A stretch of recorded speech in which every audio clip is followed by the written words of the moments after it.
শোবার পর্দা ফাঁস করে ঈশার মুখে চুনকালি মাখিয়ে পুলিশের হাতে তুলে দিল পর্ণা। হ্যাঁ বন্ধুরা, নিমফুলের মধু সিরিয়ালে তোমরা এরকমটাই দেখতে পাবে। পর্ণা আর সৃজন প্রমাণের জন্য যখন খুঁজতে থাকে, কোনো প্রমাণ পায় না।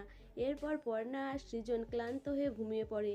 এদিকে ভোরবেলা ঈশা মহিলা সমিতির লোককে নিয়ে দত্তবাড়িতে এসে হাজির হয়।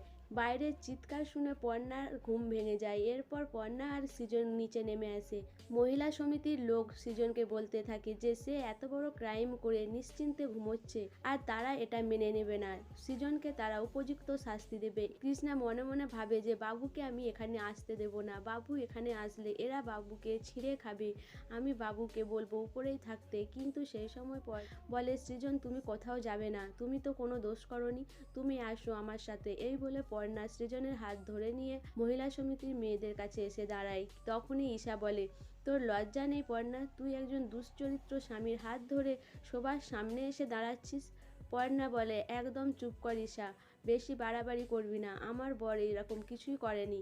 তখন মহিলা সমিতির লোক পর্ণাকে বলে আপনাকে দেখে তো আমাদের মায়া হচ্ছে, আপনি ওরকম স্বামীকে গার্ড করছেন, আপনার লজ্জা করছে না?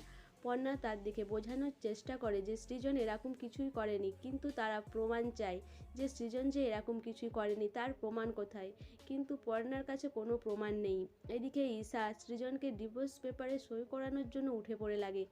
ঈশা বলে যে সব কিছু ভিডিও রেকর্ডিং করে রাখতে, কারণ সেইবারে বিয়ে হতে হতে হয়নি, আর এই জন্য এটা যাতে সে অস্বীকার না করতে পারে, তাই সবটা ভিডিও করে রাখবে। সেই সময় ক্যামেরা এসে পর্ণার মুখের সামনে ধরে, সেইটা দেখে পর্ণার মনে হতে থাকে যে সৃজন বলেছিল যে সেই সময় সে ভিডিও কল করছিল, আর তারপরেই এসে তার বরদা ডেকে নিয়ে যায়।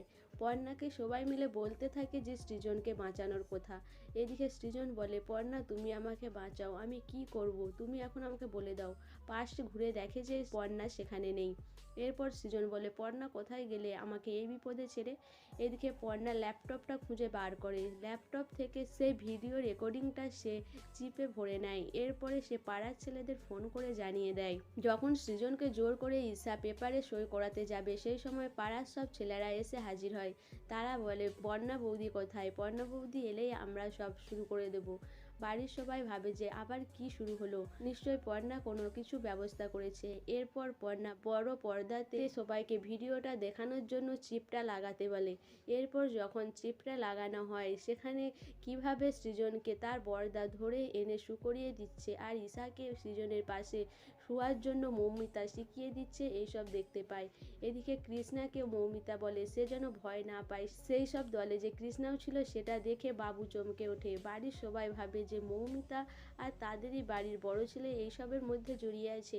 এইসব দেখে তো সবাই অবাক হয়ে যায়।